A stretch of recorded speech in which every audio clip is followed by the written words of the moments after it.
جیسی نظروں نے اس کے وجود کو چرگا چرگا کر ڈالا ہو۔ عزت رحمان نے اس کی رنگت میں پھیلتی سرخی کو دیکھا اور لبوں پہ فاتحانہ مسکراہٹ سجا لی۔ اس کی اس مسکان میں گویا اپنی آنکھوں کی طاقت کے احساس کا زام اور خمار تھا۔ کیا بدتمیزی ہے یہ! علیزے کو آس پاس موجود لوگوں کا احساس ایک دم سے جاگا تو غصیلے انداز میں کہہ کر سائڈ سے ہو کر گزرنا چاہا، مگر اس مرتبہ کمال جرأت کا مظاہرہ کرتے ہوئے عزت رحمان نے اس کی کلائی پہ آہنی ہاتھ کی گرفت مضبوط کرتے ہوئے پوری طرح سے اپنے مقابل کر لیا۔ جب تک آپ میری بات کا جواب نہیں دیں گی میں آپ کو کہیں بھی نہیں جانے دوں گا۔ عزت رحمان کا لہجہ ہی نہیں انداز بھی بھپرا ہوا تھا، اور یہ غصہ، یہ خفگی، اپنی نظر اندازی پہ وہ نہ تو اس کی کال ریسیو کر رہی تھی، نہ اس سے اس وقت ملی تھی جب وہ گھر پہ اس سے اس کے انکار کی وجہ پوچھنے آیا تھا۔ آپ کو اپنی نہیں تو کم از کم میری عزت کا ہی خیال کرنا چاہیے۔ غم و غصے اور خفت سے اس کی آواز بھرا گئی تھی۔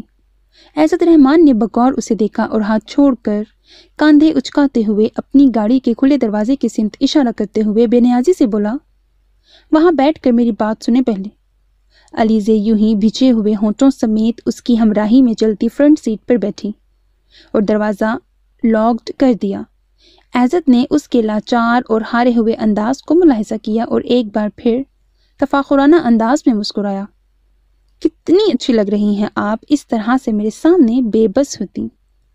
اس کی چمکدار سیاہ آنکھوں میں شرارت کا عکس تھا۔ علیزے کی آنکھیں بھیگ گئیں۔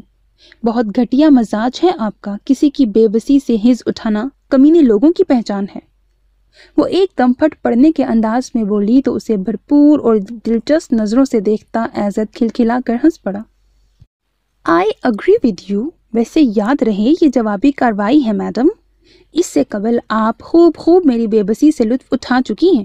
شٹ اپ، مجھے بالکل کوئی ضرورت نہیں تھی آپ کی کسی تھرڈ کلاس حرکت سے ہز اٹھانے کی۔ ایک بار منع کر دیا سو کر دیا۔ کیوں آپ پاس نہیں آ رہے پھر بھی؟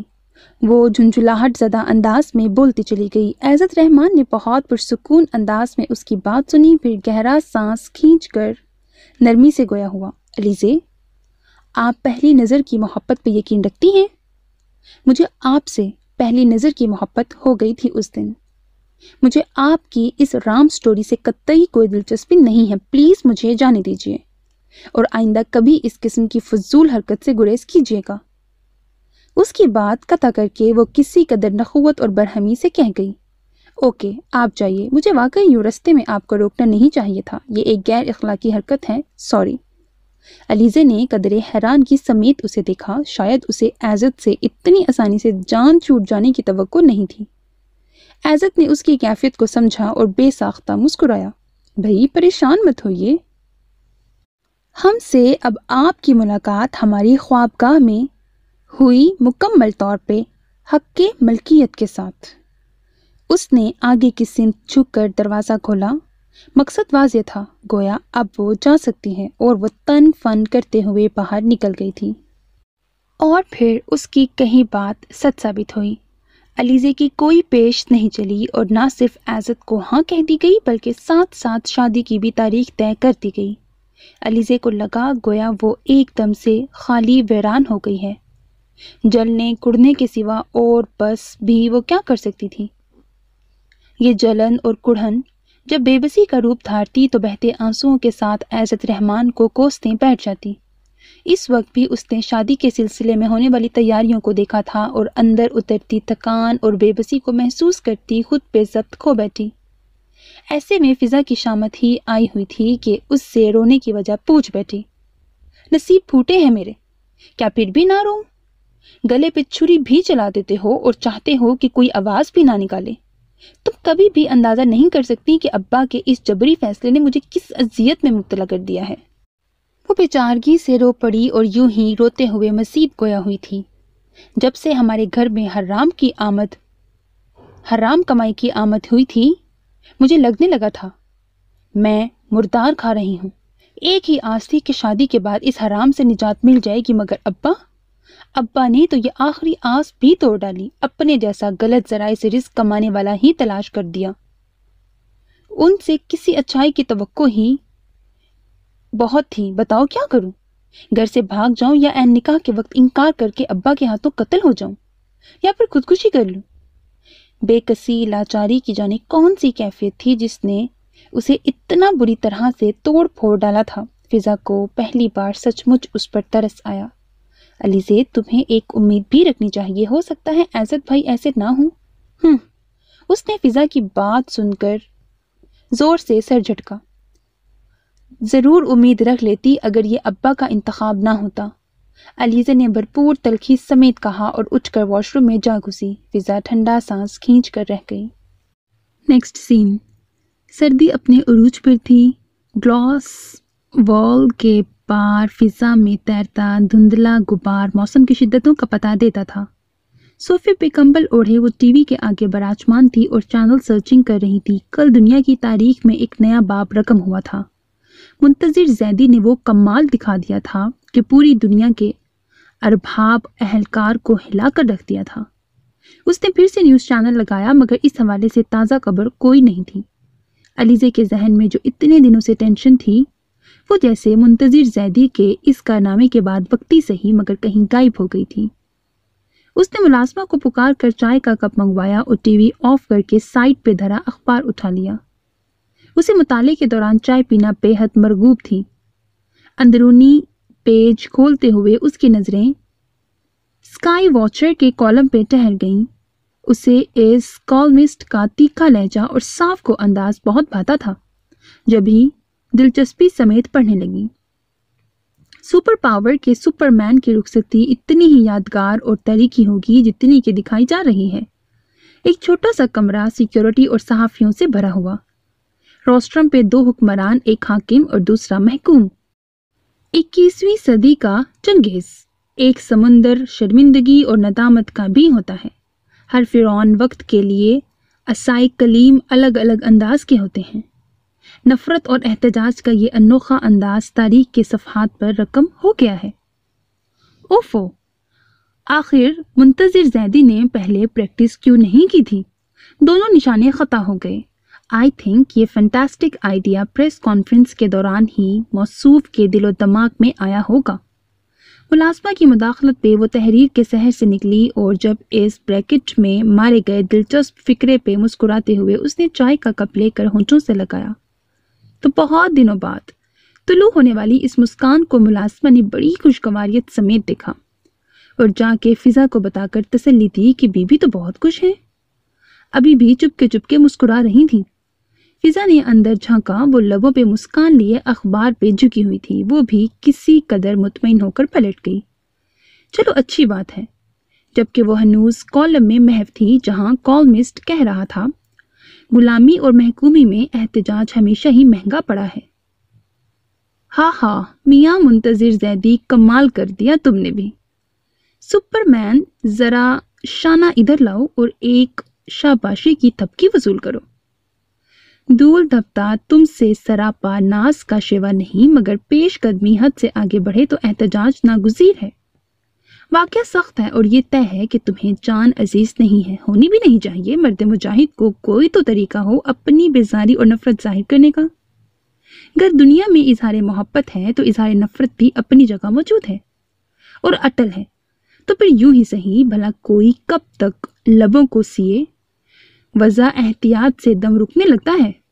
گریبان چاک کرو اور دامن تک لے آؤ، اپنا بھی اور دوسرے کا بھی۔ جی کا بوجھ کسی طور تو ہلکا ہو۔ سن لو، بہت داد وصول کرو گے دنیا سے، مگر خالی خولی داد۔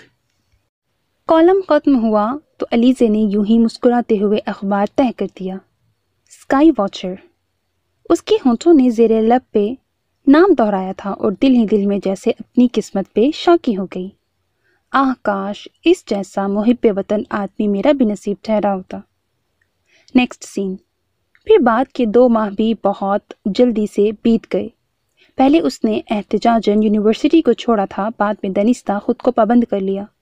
دل اپنے تمام خواہشات سمیت جیسے مر سا گیا تھا۔ تقدیر کے ان فیصلوں میں وہ گھری اپنی ہی ذات کا پزل حل کرتی رہی، اور وہ عزت رحمان شہزادوں سا روپ لیے اس کے تمام جملہ حقوق اپنے نام کرانے چلا آیا۔ ریڈش اورنج کلر کے غرارے سوٹ میں میچنگ کے قیمتی زیورات اور گہنوں سے سجی وہ اس پل گویا کوئی مغلیہ شہزادی کا سروپ لیے ہوئے تھی، اور ساتھ بیٹھا عزت رحمان اپنی ٹھٹکا دینے والی مردانہ وجاہتوں اور سبز آنکھوں کے ساتھ اس کا صحیح حقدار لگ رہا تھا۔ یہ تو انارکلی اور شہزادہ سلیم کی جوڑی ہے۔ عزت کی ممی نے ان کی نظر اتارتے ہوئے مسکرا کے تعریف کی تھی تو وہاں سننے والی ہر آنکھ میں تائیدی مسکراہٹ تھی۔ میرے بیٹے کی پسند واقعی بہت اعلیٰ ہے۔ ان کی خوشی قابو سے باہر تھی۔ بہت ساری رسموں کی ادائیگی کے بعد علیزے عزت کے سنگ رخصت ہو کر اس کے روشنیوں سے چمکتے پھولوں سے مہکتے گھر میں چلی آئی، جہاں اس کا استقبال ایسے ہی کیا گیا تھا جیسے کسی ملکہ کا اس کی راجدھانی میں کیا جاتا ہے۔ ایک بار پھر رسموں کا نہ ختم ہونے والا سلسلہ شروع ہو چکا تھا۔ علیزے جس قدر خاموش اور گمسم تھی، عزت اسی قدر چہک رہا تھا، اور اس کے شوخیوں شرارتوں سے بھرپور معنی خیز لہجے اور ذو معنی فکروں کو سنتی وہ اندر ہی اندر تلملاتی رہی۔ عزت کی ممی نے جب لڑکیوں کو مزید رسموں سے ٹوک کر اسے عزت کے کمرے میں لے جانے کا حکم دیا، تب عزت کے دوست اور کزنز اس کے گرد جمع ہو گئے تھے۔ ان سے 1 گھنٹے بعد جان چھڑا کر وہ اپنے کمرے کی جانب بھاگا تو بیڈ روم کے دروازے پہ اس کی نوخیز اور شرارتی سی کزنز نے اسے وہیں روک کر نیک کی فرمائش شروع کر دی تھی۔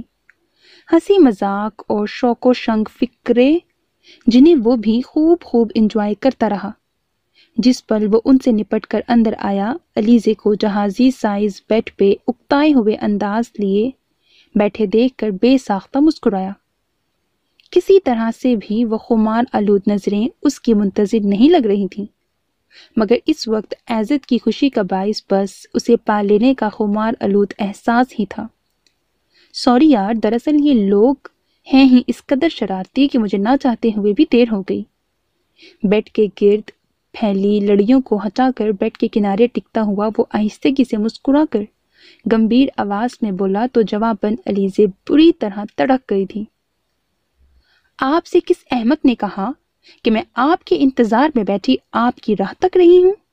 حد ہے بھائی، ابھی تک سلامت ہے یہ خوشگمانی تو؟ اس کے پرنخوت طنزیہ اور کاٹ دار جواب پہ عزت نے بس خاموش سا ہو کر اس کے بے پناہ کشش کے حامل نازک سراپے کو دیکھا تھا، اور اتنی دیر تک دیکھا تھا کہ وہ بری طرح سے کنفیوز ہو گئی۔ جب اس نے پہلی بار علیزے کو دیکھا تھا تو وہ اسے شبنم کی طرح لگی تھی، کسی پھول کی پتی پہ دھری ہوئی ٹھنڈک کا احساس بخشتی، مگر اس کے بعد وہ آگ کا شعلہ تھی، اور اب وہ سامنے تھی مکمل ملکیت کے احساس سمیت۔ پھر وہ خود پہ جبر کیوں کرتا بھلا؟ مگر علیزے تو اس کی جسارت پہ آگ بگولا ہو گئی تھی۔ ایک جھٹکے سے ہاتھ چھڑایا اور متفرانہ نظروں سے اسے دیکھ کر دبے ہوئے لہجے میں چیخ پڑی تھی، میں نے آپ کو بتا دیا تھا کہ میں آپ کو پسند نہیں کرتی، مگر میں تو تمہیں پسند کرتا ہوں ڈارلنگ۔ ابھی تو صرف مجھے محبت کرنے دو، اور اس سے تم مجھے روک نہیں سکتی، بیکاز باقاعدہ پرمٹ حاصل کیا ہے نکاح کی صورت۔ اس کی سبیح پیشانی پہ انگشت شہادت سے لکیر کھینچتے ہوئے وہ اس پہ جھک کر جتانے والے انداز میں بولا، تو اس کے سرگوشیانہ لہجے کے خمار آلود بھاری پن اور شرارت پہ علیزے کے حواس مزمل سے ہو گئے۔ اس کی آنچ دیتی قربتوں میں وہ ایک دم گویا اپنی ساری تراری بھول کر سٹپٹا سی گئی۔ اسے لمحے کے 1000ویں حصے میں اپنی کمزوری کا احساس جاگا تو جسم و جاں میں ایک سنسنی سی اتر آئی۔ دیکھو علیزے، جو بھی وجہ اختلاف ہے اسے بات کے لیے اٹھا رکھو، اور ابھی میری محبتوں کو ویلکم نہیں بھی کہہ سکتی تو کم از کم یہ احتجاج مت کرو، کیونکہ یہ بات تو طے ہے کہ میں اتنی شاندار گھڑیوں کو وضاحتوں کی نظر کرنے کے موڈ میں بالکل بھی نہیں ہوں۔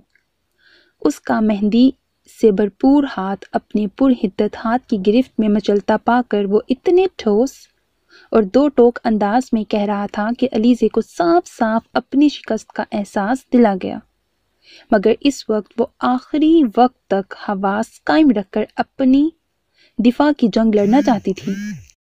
جبھی ہونٹ سکوڑ کر رکھائی تلخی سمیت گویا ہوئی تھی، آپ کو کسی فضول بات کو بھی مجھے سننا گوارا نہیں ہے، سمجھے آپ؟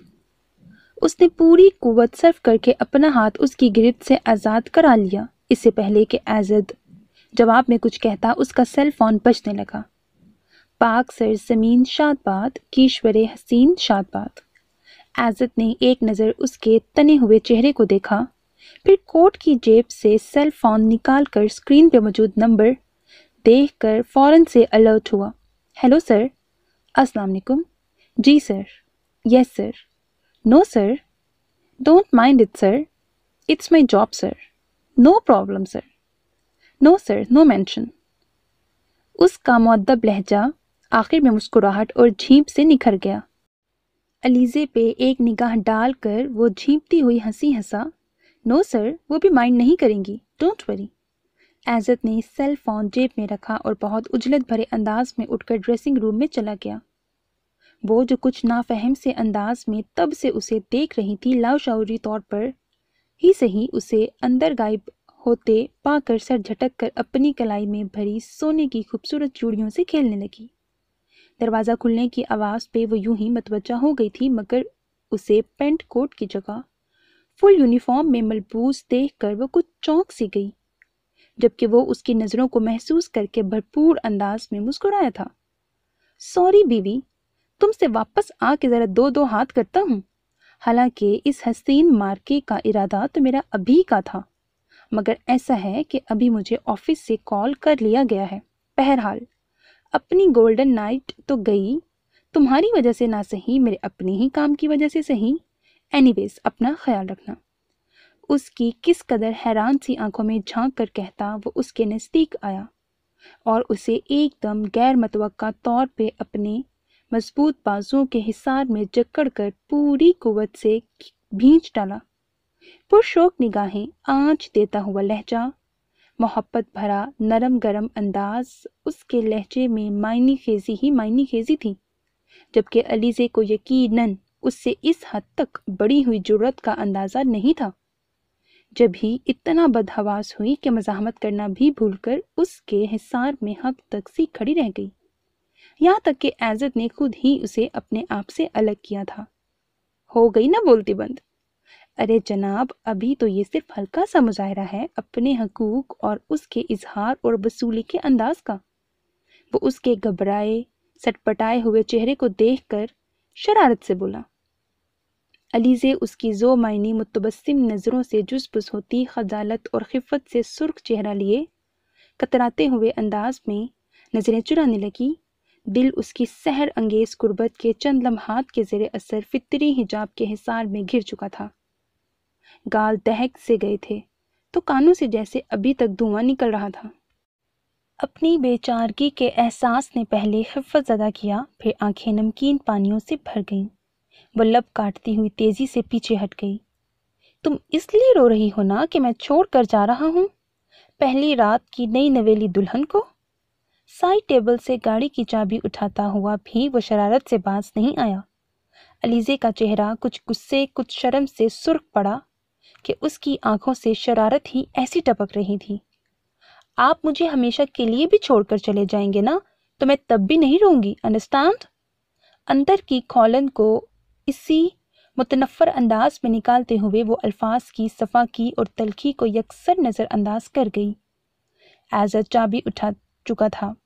اس بات نے اس کا چہرہ چند ثانیوں کو بالکل پھیکا کر دیا، مگر اگلے ہی لمحے وہ خود کو سنبھال کر اسی خوشگوار موڈ کے ساتھ بولا تھا، فرق تو پڑے گا میم، میں نے کہا تھا نا کہ میں محبت کروانے کے ڈھنگ سے بخوبی آگاہ ہوں، سو ڈونٹ وری، زندگی سلامت رہی تو واپسی پہ اس مہم کا آغاز اللہ کا نام لے کر دیں گے۔ Good by. اس کی آنکھوں میں جھانک کر بھرپور اعتماد سے کہتا وہ اس کے گال تھپک کر ایڑیوں کے بل گھوما اور مضبوط قدم اٹھاتا کمرے سے چلا گیا۔ علیزے کا خون کھولنے لگا، غصے کی شدید لہر نے اٹھ کر دماغ کو دہکانا شروع کر دیا۔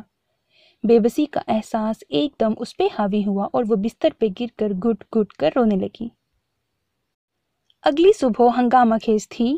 مما تو باقاعدہ خفا ہو گئی تھی عزت سے۔ جس پل وہ تھکا ہارا واپس آیا، مما اس سے بھی پہلے سے اس کے بیڈ روم میں گویا اس کی گوشمالی کے لیے موجود تھیں۔ کہاں تھے تم؟ ڈیوٹی پہ، وہ سخت گڑبڑایا۔ شادی کے دن بھی؟ انہوں نے کڑے لہجے میں سوال کرتے ہوئے آنکھیں نکالی۔ مما وہ کال ایزی، وہ زور سے دھاڑی تو عزت خائف سا ہوتا بات ادھوری چھوڑ گیا۔ کتنی بری بات ہے بیٹا، دلہن کے ساتھ اتنی زیادتی، کتنا خراب ہوا ہے تمہارا امیج۔ اس وجہ سے کمرہ ڈیکوریٹ کروایا تھا؟ انہوں نے اس کے چہرے سے نگاہ ہٹا کر بھرپور خفگی سمیت پھولوں سے خوبصورت انداز میں سجے بیڈ روم کو متاسفانہ نظروں سے دیکھا تو عزت نے گہرا سانس کھینچا۔ مما پلیز، میں نے کوئی غلط کام تو نہیں کیا؟ مجھے اپنے فرائض کو نبھانا آتا ہے، مگر ماما رات اگر میں اپنی خوشی کو ترجیح اور فرض سے کوتاہی کر جاتا تو شاید کبھی خود کو معاف نہیں کر سکتا تھا۔ بہت اہم کیس تھا یہ، میری کئی مہینوں کی محنت کا سمجھ لیں، رات ہی سلا ملا ہے۔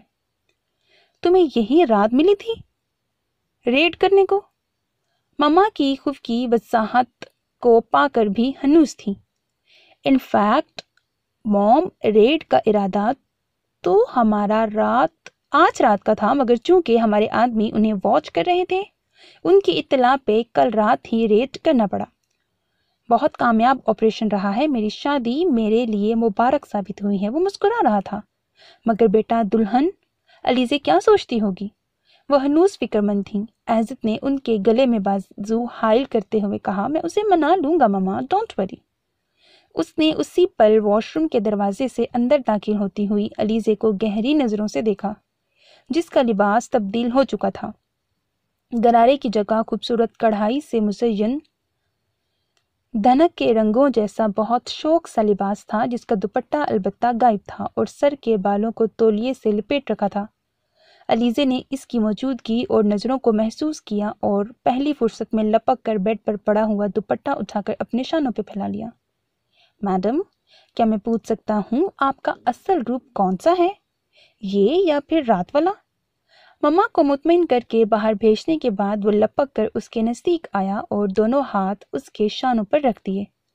وہ جو تولیے کی قید سے بال آزاد کرا رہی تھی وہی ساکن ہو گئی، پھر جیسے اس کی بات کو سمجھ کر جھٹکے سے پلٹی اور خشمگی نظروں سے اسے گھورا۔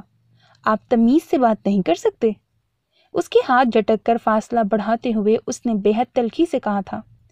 عزت اس ہٹ دھرمی اور بد سلوکی پہ پہلے تو ساکن ہوا، پھر ایک دم طیش میں آ گیا۔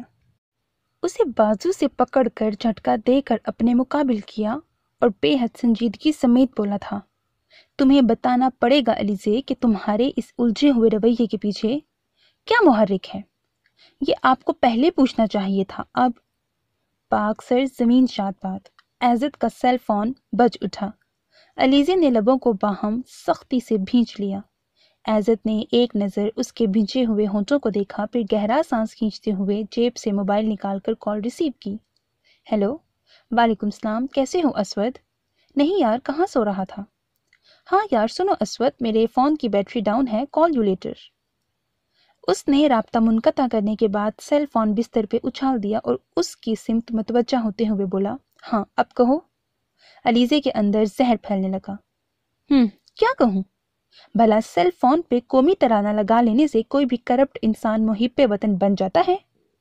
پھنکار کر کہتی وہ صوفے پہ جا بیٹھی۔ عزت کی گرین آنکھوں میں واضح طور پہ تحیر جھلکا تھا اور ابھی وہ اس حیرت سے نکلا نہیں تھا کہ دروازہ نوک ہونے لگا۔ مما تھیں۔ وہ ان کی سمت متوجہ ہو گیا۔ علیزے بیٹا، آپ کی بہن اور اماں ناشتہ لے کر آئی ہیں، کہیں بھجوا دوں یا؟ نو مما، آپ ان لوگوں کو بھی یہیں بلوا لیں، میں فریش ہو لوں، پھر اکٹھے ہی ناشتہ کرتے ہیں۔ اس کی بجائے عزت نے جواب دیا اور ماما مسکرا کر پلٹ گئیں۔ عزت اسے دیکھے بغیر واش روم کی سمت بڑھ گیا۔ جب وہ فریش ہونے کے بعد آف وائٹ کڑھائی والے کرتے شلوار میں واش روم سے باہر آیا تو علیزے اماں اور فضا کے ساتھ بہت مدھم لہجے میں کچھ بات کر رہی تھی۔ عزت کی آمد کا خاص نوٹس نہیں لیا۔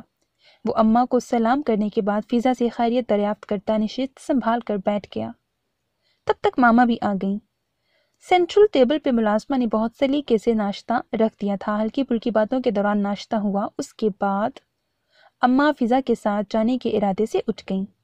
چلیے میں آپ کو ڈراپ کر دیتا ہوں۔ اس نے گاڑی کی چابی اٹھانا چاہی تو اماں نے فل فور ٹوکا تھا، نہیں بیٹے آپ یہ تکلف مت کرو، ڈرائیور ہمارے ساتھ ہے، کوئی پرابلم نہیں ہوگی۔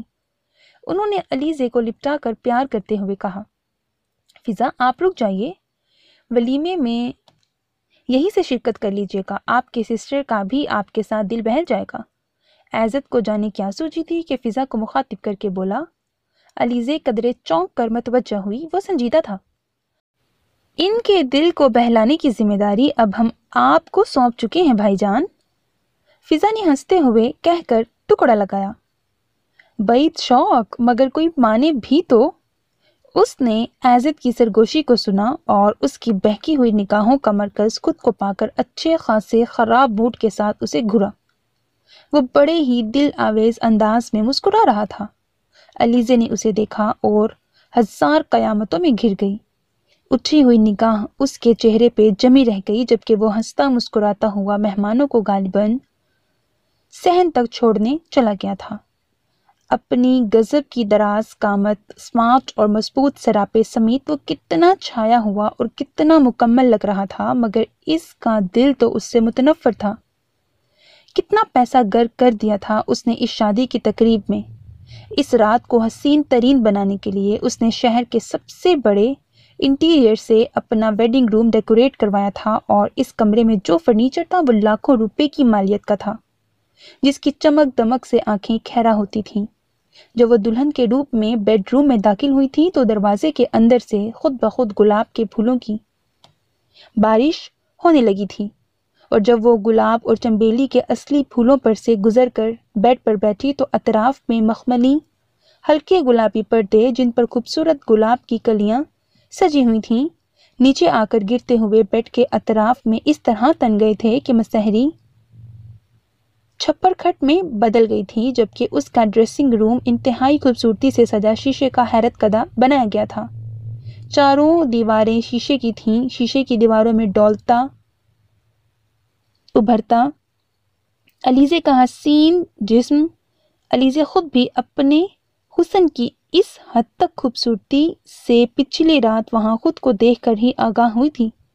اس کی جگہ اگر کوئی اور لڑکی ہوتی تو راتوں رات اپنے نصیب کی اس چکا چوند پہ خود پہ نازا ہو جاتی، مگر وہ تو علیزے تھی جسے اپنے نصیب کے پھوٹنے کا دکھ مارے دے رہا تھا۔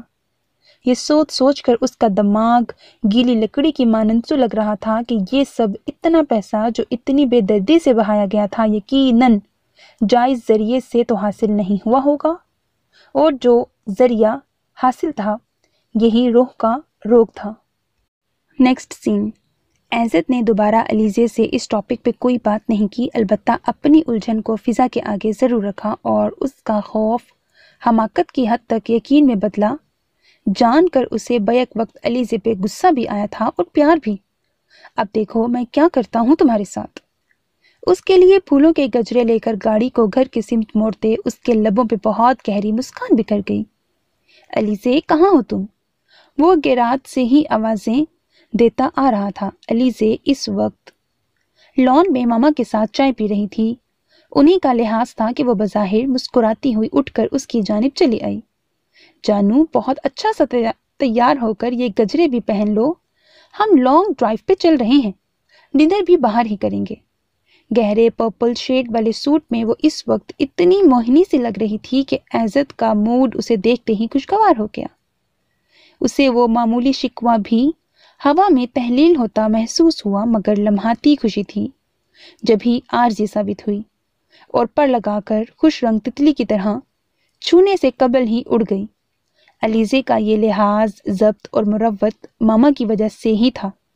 اندر آتے ہی جب عزت نے اس کا ہاتھ پکڑ کر اپنے نزدیک بٹھانا چاہا تو وہ اس سے بہت کچھ جتانے کی غرض سے ہی فاصلہ بڑھا گئی تھی۔ بہت پیسہ ہے آپ کے پاس عزت رحمان، میں جانتی ہوں، مگر اسے مجھ پہ بے دریغ لٹا کر آپ مجھے اپنے حق میں ہموار کر لیں گے یہ ضروری تو نہیں۔ عزت رحمان کے ہاتھ میں موجود رونمائی کے گفٹ کو لینے کو ہاتھ بھی نہیں بڑھایا تھا۔ اس پہ طنز کے یہ تیر عزت کے چہرے پہ ایک تاریک سا سایہ لہرا کر معدوم ہو گیا۔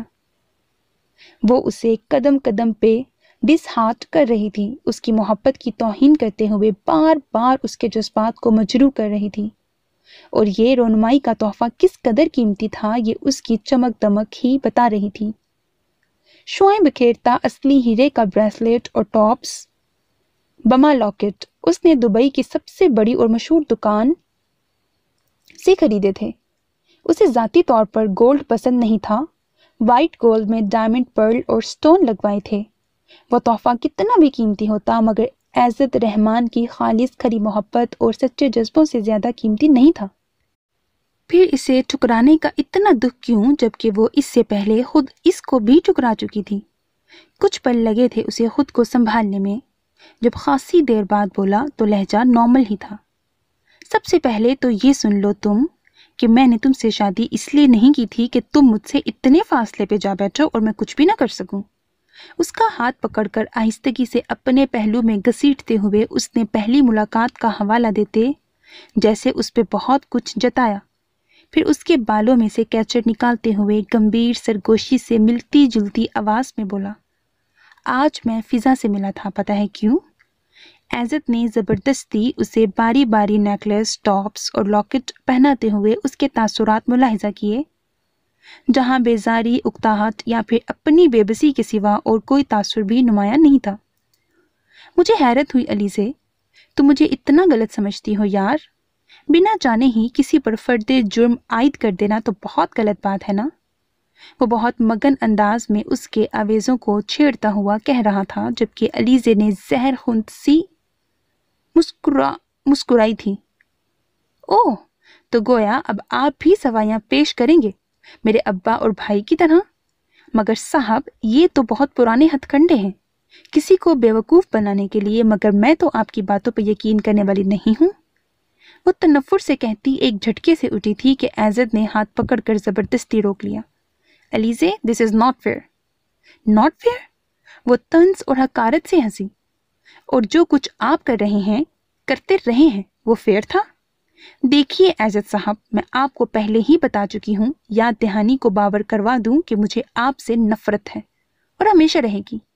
جس طرح سے آپ نے زبردستی مجھے حاصل کر لیا ہے، اس طرح اگر اپنے باقی حقوق بھی وصول کر لیں گے تو بھی یہ نفرت ختم نہیں ہونے والی، بلکہ آپ کی حرکتیں اس میں مزید اضافہ ہی کریں گی۔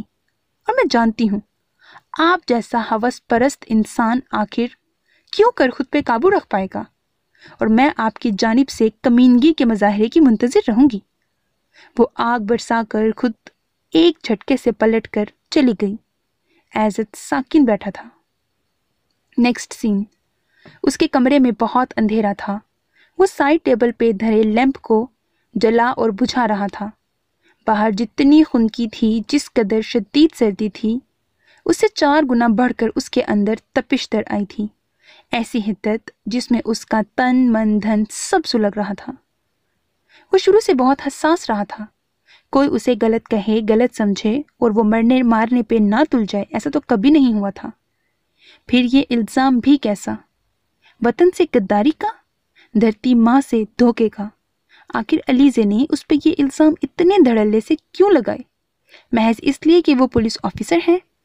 کہاں لکھا ہے جو پولیس مین ہیں وہ لازماً غلط ہی ہیں؟ سب کو ایک ہی زاویہ نظر سے دیکھنا کہاں کا انصاف ہے؟ اور یہ دولت، یہ وسیع جائیداد، یہ ٹھاٹ پھاٹ، یہ تو اس کی خاندانی میراث تھی۔ وہ رئیس ابن رئیس تھا، دولت تو ہمیشہ سے ان کے گھر کی باندھی رہی تھی۔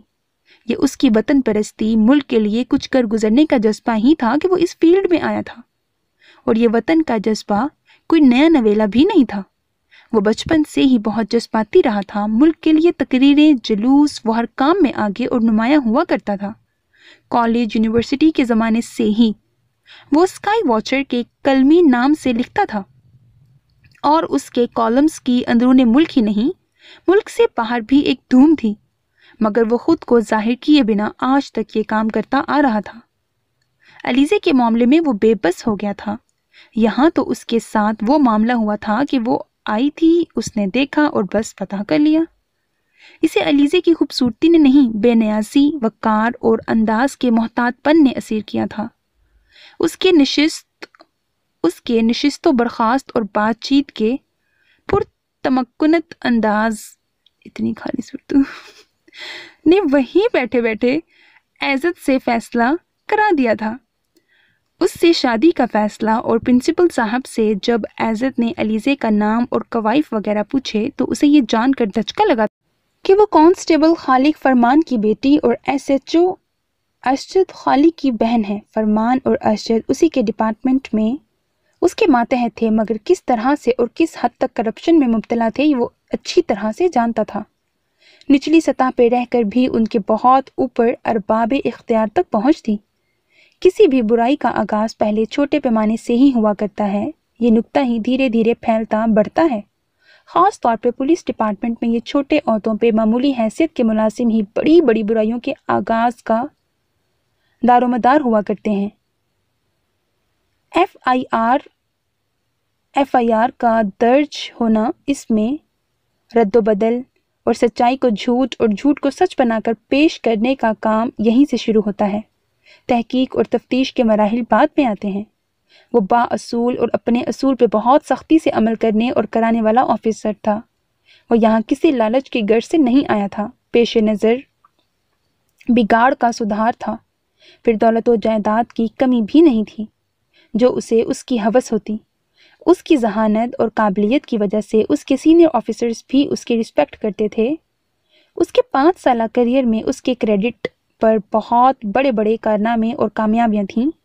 فرائض کی ادائیگی اس کے نزدیک پہلی ترجیح تھی اور اس کا ایک بہت واضح اور کھلا ثبوت علیزے کو شادی کی پہلی رات ہی مل بھی چکا تھا، جب وہ اسے اتنے ارمانوں سے بیاہ کر لانے کے بعد ہزاروں روپے کی لاگت سے سجا سجایا اپنا خواب کدہ اور سپنوں کی شہزادی کو چھوڑ کر اپنی وردی سے وابستہ وعدہ وفا کرنے چلا گیا تھا. اگر وہ پھر بھی اسے سمجھنے سے قاصر رہی تھی تو اب اس کے خیال میں مزید کچھ کہنے کی گنجائش باقی نہیں رہ گئی تھی. وہ اس کی لا تعلقی، بے نیازی، ایون ناپسندیدگی بھی نظر انداز کر سکتا تھا، مگر اپنے بارے میں غلط گمان نہیں. علیزے نے اس کے کردار پہ بہت گہری چوٹ لگائی تھی. حالانکہ اس نے فرمان اور ارشد سے تعلق رکھنے والے اس گھر کی عورت کو اس لیے اپنی زندگی میں شامل کرنے میں قباحت نہیں کی تھی کہ اس کے خیال میں ارشد اور فرمان اگر غلط تھے تو ضروری نہیں کہ اس گھر سے وابستہ باقی بھی غلط ہوں. جبکہ دوسری طرف فرمان اور ارشد اس سے رشتہ داری ہو جانے کے بعد سے تو جیسے مزید شیر ہو گئے تھے. ابھی کل کی ہی بات تھی. عزت نے مخبری ہونے پر بروقت اور فوری ایکشن لیتے ہوئے ہیروئن فروخت کرنے والے ایک گروہ کو پکڑا تھا جو اسکول کالجز کے بچوں سے لے کر گلی محلوں میں ٹھیلوں پہ شکرکندی اور فروٹ چاٹ وغیرہ میں اس زہر قاتل کو شامل کر کے نئی نسل کو تباہی کے دھانے کی جانب گھسیٹ رہے تھے. عزت نے اس کیس پہ بہت تحقیق کی تھی. تب یہ بات سامنے آئی تھی کہ اس طرح بچوں کو نشے کا عادی بنانے کے بعد وہ لوگ پھر باقاعدہ پیسے لے کر پڑیاں فروخت کرتے تھے اور غریب گھروں کے بچے پیسے نہ ہونے کی بدولت گھر کا سامان تک چوری کر کے ان کے ہاتھوں بیچ کر پڑی خرید لیا کرتے تھے. یہ ایسا دردناک المیہ تھا جس نے عزت کو اندر تک دکھی کر دیا تھا.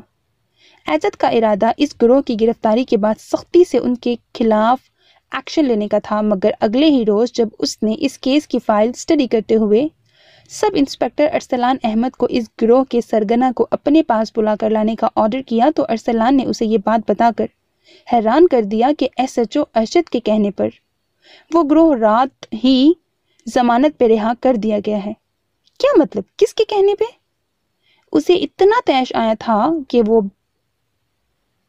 وہ بیٹھے سے غضب کی کیفیت میں اٹھ کر کھڑا ہو گیا. ارسلان اس کے اتنے شدید رد عمل پہ ہونک نظر آنے لگا. سوری سر، میں اس بارے میں کچھ زیادہ نہیں جانتا، لیکن آج صبح جب میں ان کا بیان لینے کی غرض سے گیا تو انہیں حوالات میں نہیں پایا. تب ایس ایچ او ارشد نے ہی مجھے بتایا تھا کہ ان کی ضمانت کر دی گئی ہے اور یہ کارروائی آپ کی موجودگی میں ہی ہوئی ہے. ارسلان ہنوز الجھے ہوئے انداز میں اسے دیکھتا وضاحت پیش کر رہا تھا. ارشد کو بلا کر لاؤ میرے پاس، ہری اپ، اس نے غیظ و غضب سے بھرتے ہوئے کہا تو ارسلان سلیوٹ جھاڑتا رخصت ہو گیا. اگلے چند لمحوں میں ہی ارشد اس کے سامنے تھا. جی بھائی جان. کیا بے تکلفی اور بے نیازی تھی۔ ہیڈ کوارٹر کے رولز کے مطابق وہ سلیوٹ کو بھی غیر ضروری خیال کر چکا تھا۔ شٹ اپ، یہ آفس ہے اور اس کے رولز کے مطابق تم مجھے صرف سر کہہ سکتے ہو۔ اس قسم کی رشتہ داریاں اس چار دیواری سے باہر رہ جاتی ہیں۔ عزت رحمان کا اشتعال مزید بڑھ گیا۔ جی سر۔ اشجد نے اس کے لال بھبوکا ہوئے چہرے کو خائف ہوئے بغیر دیکھا اور جیسے نہ چاہتے ہوئے بھی سلیوٹ کر ڈالا۔ ہیروئن فروخت کرنے والے گینگ کو تم نے رہا کیا تھا؟ اس کا لہجہ بے حد کڑا تھا۔ جی سر۔ کس سے پوچھ کر؟ اور اب تم یہ کہتے پھرتے ہو کہ یہ کام میری موجودگی اور رضامندی سے کیا گیا ہے؟ وہ اتنی زور سے دھاڑا کہ اس کے کمرے کی دیواریں بھی لرز اٹھیں۔ سر میں اشجد اس کے تیوروں سے کھسیا سا گیا تھا۔ Shut up, just shut up. یہ بتاؤ کتنے پیسے لیے تم نے اس کام کے؟ وہ سر آپ فکر نہ کریں، آپ کا حصہ بھی ہے۔ اب آیا نا اونٹ پہاڑ کے نیچے، ابا بھی یہی کہتے تھے، کب تک بچے گا یہ پارسائی بھی۔ آخر ایک دن اس کی بات ادھوری رہ گئی۔ عزت کو ایسا طیش آیا کہ وہ کسی طور بھی اس بکواس کے بعد خود پہ کنٹرول نہیں کر سکا۔ اس کا ہاتھ اٹھا تھا اور اشجد کئی قدم پیچھے تک لڑکھڑاتا چلا گیا۔ پتہ نہیں وہ واقعی اس قدر احمق تھا یا اس بن جانے والے رشتے نے اس سے یہ احمقانہ بات کہلوا دی تھی۔ جو کچھ بھی تھا، عزت کے غضب کو آواز دی تھی اس نے۔ اس بدتمیزی پہ میں تمہیں ٹرمینیٹ بھی کر سکتا ہوں۔ Now get lost from here. Ashjad کی ناک سے پھوٹ پڑنے والے خون کی دھار کو حقارت بھری نظروں سے دیکھتا عزت اتنی برہمی سے بولا کہ ارسلان بھی اپنی جگہ پہ سہم کر لڑکھڑا گیا تھا، جبکہ اشجد اس پہ ایک عدد تند و تیز نگاہ ڈالتا ایک جھٹکے سے پلٹ کر اس کے آفس سے نکل گیا۔ نیکسٹ سین۔ السلام علیکم داماد جی، کیا احوال ہیں؟ اس کا ذہن ابھی انہی سوچوں میں ڈوبا ہوا تھا جب اس آواز نے اسے چونکا دیا۔ عزت کا ہاتھ لیمپ کے بٹن پہ ساکن ہو گیا۔ فرمان کے ساتھ اشجد کو اپنے بیڈ روم کے دروازے پہ کھڑا دیکھ کر اس کے حلق میں صحیح معنوں میں کڑواہٹ گھل گئی۔ سوچا گھر پہ اس رشتے کے حوالے سے ملا جا سکتا ہے، سو چلے آئے۔ وہ اس کے چہرے کے تاثرات کو محسوس ہونے والی نظروں سے دیکھتے گہرے طنز سے بولے۔ عزت کچھ کہے بغیر سیدھا ہو کر بیٹھ گیا، جبکہ ان دونوں نے بھی اس کے سامنے صوفے پہ نشستیں سنبھال لی تھیں۔ لگتا ہے آفس میں آپ کو رشتوں کا حوالہ پسند نہیں؟ ایسی بھی کیا بے مروتی داماد جی، ہم تو خوش تھے کہ اتنے بڑے عہدے کا مالک بندہ ہمارا داماد ہے، مگر آپ بتا سکتے ہیں آپ نے کس سلسلے میں زحمت کی؟ وہ اب ان لوگوں سے اس تعلق کے حوالے سے بھی مروت برتنے کو تیار نہیں تھا جب ہی کسی قدر رکھائی کا مظاہرہ کیا۔ سنا ہے داماد جی آپ نے آج ہمارے بیٹے اور اپنے سالے صاحب سے بہت بدتمیزی کی ہے، تھپڑ تک مار دیا اس معمولی سب انسپکٹر کے سامنے۔ وہ اپنے مخصوص اجڑ جاہلانہ انداز میں بات کر رہے تھے۔ اگر آپ اس بات سے آگاہ ہوئے ہیں تو اس کی وجہ بھی ضرور معلوم ہوگی۔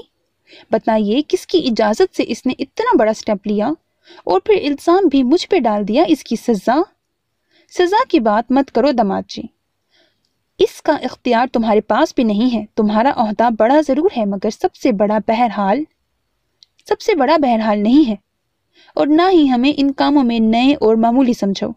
تم کیا سمجھ رہے ہو ہم نے یہ اتنے بڑے بڑے کام خود اکیلے ہی کر لیے؟ ارے بابو، ہماری پشت پہ بڑے مضبوط اور بڑے بڑے ہاتھ ہیں۔ میں تمہیں بس یہی سمجھانے آیا تھا کہ آئندہ اس غلطی کو مت دہرانا، اور جو جیسا چلتا ہے چلنے دو، ورنہ عزت نے بہت طنز سے ان کی شفاف نگاہوں میں جھانکا اور استفسار کیا۔ ورنہ یہی کہ تم ہمیں اپنے بیٹے سے بڑھ کر عزیز بہرحال نہیں ہو۔ جتنی انسلٹ آج تم نے اس کی کر دی ہے، اسے بھی صرف اس لیے معاف کر رہے ہیں کہ تم ہماری بیٹی کے سرتاج ہو، ورنہ آج ہی تمہیں ہماری طاقت اور مضبوطی کا اندازہ اچھی طرح سے ہو جاتا۔ چلو بیٹا، امید ہے آئندہ داماد جی ہمیں ایسی شکایت کا موقع نہیں دیں گے۔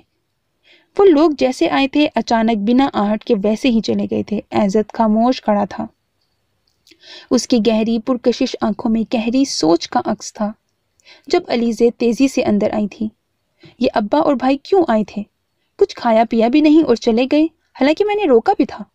عزت نے چونکتے ہوئے اسے دیکھا تھا اور کچھ کہے بغیر دوبارہ بستر پہ دراز ہو گیا تو علیزے جھنجھلا گئی۔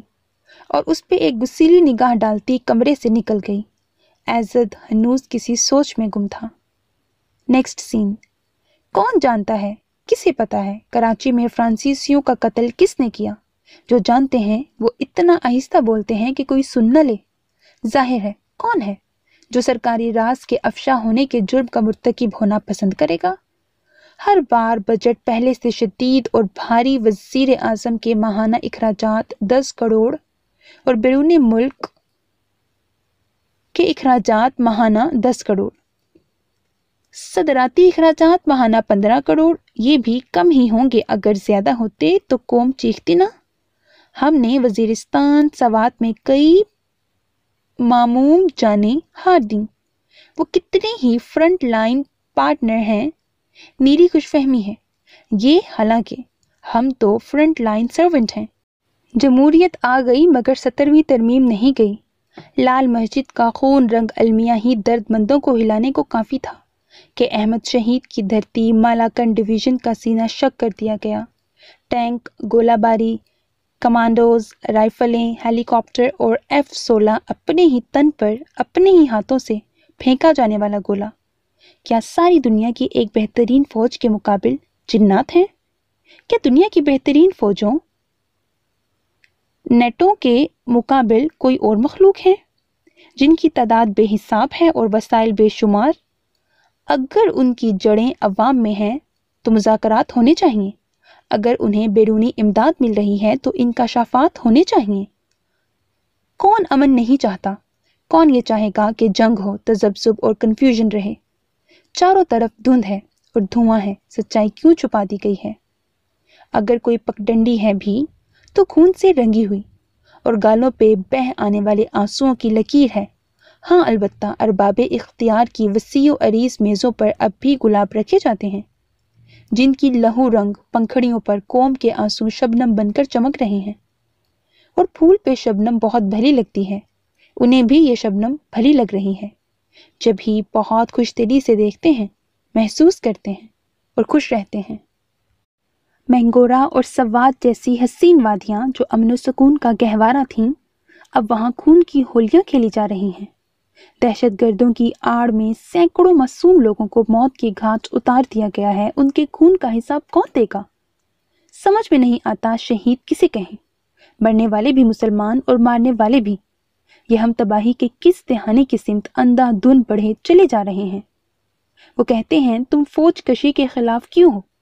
میں کہتا ہوں یہ سوال تم 71 کے ڈھاکہ کی مٹی سے پوچھو۔ اس سے آگے ایک آنسو سے رلا دینے والی طویل نظم تحریر تھی۔ ایڈیٹر صاحب نے اس کا کالم پڑھا اور مایوسانہ انداز میں سر کو نفی میں جنبش دیتے ہوئے مسودہ اس کے سامنے میز پر پھینک دیا۔ نہیں شائع ہو سکتا۔ عزت نے اچنبے میں گھر کر ان کی شکل دیکھی۔ عزت صاحب یہ کالم نہیں ہے، دوسرے لفظوں میں اسے انکشافات کی پٹاری کہا جا سکتا ہے، حکومت کی لاپرواہیوں اور بے حسی کے وہ راز جنہیں کوئی بھی کھولنے کی جرات نہیں کر سکتا۔ ایڈیٹر صاحب نے ایک نظر اسے دیکھا اور بولے، کھڑی فصلیں، مویشی، مال اسباب، گھر، دلان، چھت، آنگن اور روزن راہیں، راستے اور چوبارے اور یہاں تک کہ یادیں تک کھو دینے والوں سے سرکار کہتی ہے سب اچھا ہے۔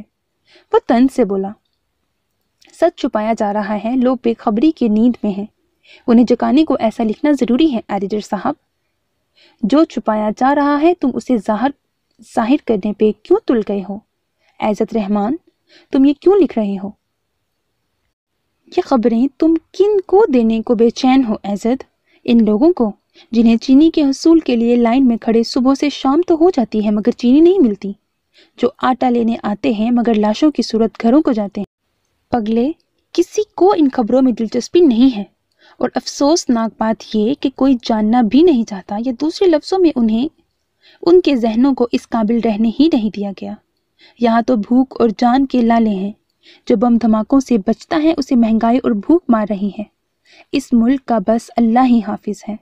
جنہوں نے اس کے بگاڑ کا ذمہ اٹھایا ہے انہوں نے سالوں سے منصوبہ بندی کے بعد یہ وقت چنا ہے۔ تیرا یہ قلم اور اس کی تیز دھار کسی کی بھی اصلاح نہیں کرے گی، مگر تیری اپنی جان کو خطرہ ضرور لاحق ہو جائے گا، بلکہ ہو گیا ہے۔ میں یہ کالم اس لیے بھی نہیں چھاپ سکتا کہ مجھے اس کو نہ چھاپنے کی تائید کی گئی ہے، باقاعدہ دھمکیوں کے ساتھ، اور مجھے اپنی عزت اور جان عزیز ہے۔ وہ اپنی مجبوریاں بیان کر رہے تھے بلکہ اسے بھی سمجھا رہے تھے۔ دیکھو، جب چاروں طرف آئینے ہوں تو سنگ نہیں اچھلے جاتے۔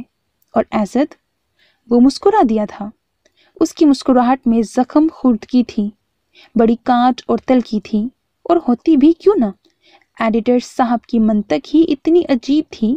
وہ برائی کو آئینے اور خود گوئی کو سنگ سے تشبیہ دے رہے تھے، مگر وہ بھی کیا کرتے؟ یہاں ہر کوئی ہی راستے میں آگ آنے پر جھاڑیوں سے اپنا دامن بچا کر سمیٹ کر گزرنے کا عادی بنتا جا رہا تھا، چاہے اس احتیاط پسندی میں راہوں میں ہر سو ببول اگ آئیں اور بعد میں آنے والی نسلوں کے پاؤں فگار ہوتے رہیں تو ہوتے رہیں، ہمیں کون سا دیکھنے کو موجود ہونا ہے؟ جس طرح معاملہ چلتا ہے چلنے دو۔ تم ایک اکیلے یا میں ایک اکیلا اتنے بڑے ملک کے اتنے بڑے بگاڑ کو نہیں سدھار سکتے۔ وہ جانے کو اٹھا تو ایڈیٹر صاحب نے پھر سے نصیحت کرنا فرض جانا اور اس نے لب بھینچ دیے۔ وہ کہہ نہیں سکا، ایک اکیلے آپ یا ایک اکیلا میں تو ٹھیک ہو سکتے ہیں، مگر وہ جان گیا تھا کہنے کا فائدہ نہیں تھا۔ انسان اگر اپنا ذہن بند کرے تو کتنے ہی دلائل اور کیسا ہی استدلال ہو، کتنے ہی شواہد و حقائق ہوں، سب لا حاصل لا یقینی ہو جاتے ہیں۔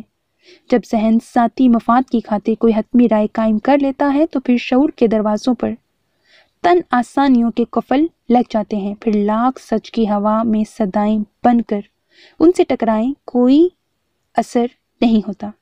جبھی وہ چپ چاپ وہاں سے اٹھ آیا تھا تو بہت مزمل ہو رہا تھا۔ حالات یکدم ہی اس کے مخالف چل پڑے تھے، ہر طرف سے مشکلات اسے گھیر رہی تھیں۔ وہ تو دل میں عزائم کی پوٹلی باندھ کر لایا تھا، سچائی کی جستجو اور جھوٹ سے بھڑک جانے والا تھا۔